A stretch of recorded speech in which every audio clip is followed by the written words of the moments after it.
2014లో ఆ రోజు బీఆర్ఎస్ పార్టీని ఏ రకంగా అయితే లోక్సభలో మనం గెలిపించుకున్నామో ఇప్పుడు ఈ 2024లో కూడా మనందరం కూడా కట్టుగట్టి జట్టుగట్టి గట్టిగా పనిచేస్తే గులాబీ జెండాను ఖచ్చితంగా ఎగిరేసేటువంటి అవకాశం ఉంది. మనకు ఒక 40 రోజులు టైం ఉంది. ఈ 40 రోజులు మనం గట్టిగా కష్టపడి పనిచేస్తే తప్పకుండా భువనగిరి మనం సీట్ గెలవగలుగుతాం. ఇవాళ ఒక విషయం ప్రజలకు క్లారిటీ ఉన్నది. కాంగ్రెస్ పార్టీ ఎన్నికల ముందు ఏ రకమైన హామీలు ఇచ్చింది? 100 రోజుల్లో 6 గ్యారెంటీలు అమలు చేస్తామని, 13 హామీలు అమలు చేస్తామని, బాండ్ పేపర్లు పంచి, నోటరీ డాక్యుమెంట్లు పంచి, మొదటి అసెంబ్లీలోనే చట్టబద్ధత తెస్తామని, ఇవి అమలు చేసి తీరుతామని, ఇది ఏఐసిసి మాట అని, రాహుల్ గాంధీ మాట అని నమ్మబలికి ఇలా ఏ రకంగా మోసం చేస్తుందో విజ్ఞులైన తెలంగాణ ప్రజలు గమనిస్తా ఉన్నారు. ఇలా కాంగ్రెస్ పార్టీ నిజస్వరూపం బయటపడ్డది. అందువల్ల ప్రజలు ఇలా కాంగ్రెస్ కు గుణపాఠం చెప్పడానికి రెడీగా ఉన్నారు. అందువల్ల దయచేసి మనం కార్యకర్తలం ప్రజల దగ్గరికి వెళ్లాల్సిన అవసరం ఉంది. ఆత్మవిశ్వాసంతో ముందుకు పోవాల్సిన అవసరం ఉంది. మన పార్టీ నుంచి కొంతమంది అవకాశవాదులో కొంతమంది పదవులు పొందిన నాయకులు బయటకు పోతా ఉన్నారు.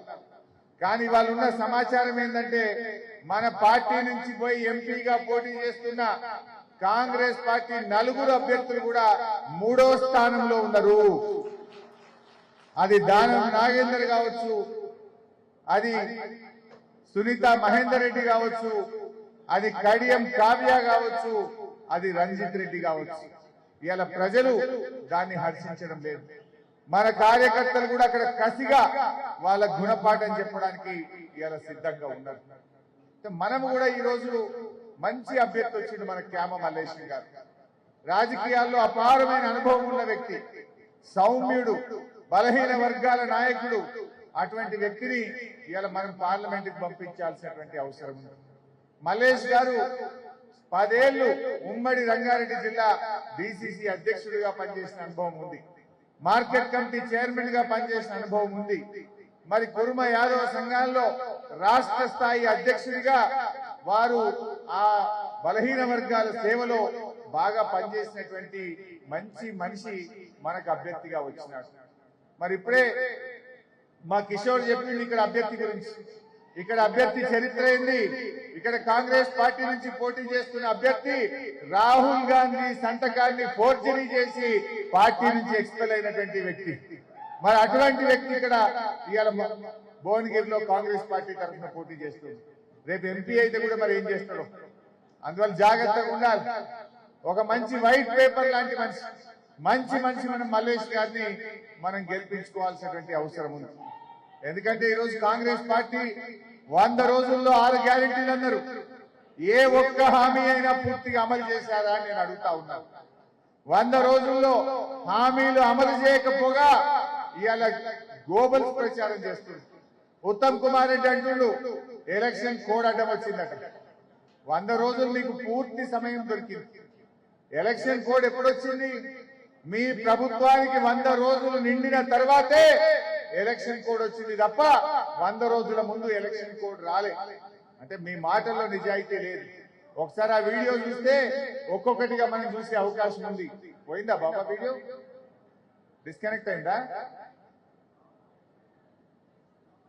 100 రోజులు నిండినాకనే ఆ ప్రభుత్వానికి ఇవాళ ఎలక్షన్ కోడ్ అనేది వచ్చింది. కానీ ఇవాళ ఈ ప్రభుత్వం ఏ ఒక్క హామీ కూడా అమలు చేయలే. వాళ్ళ 6 గ్యారెంటీల్లో మొట్టమొదటి హామీ మహిళలకు 2500 రూపాయలు ఇస్తామని చెప్పారు. ఎక్కడన్నా వచ్చినాయా 2500? మహిళలు చేయి బాబు ఒకసారి. మహిళలు 1960 రూపాయలు మహిళలు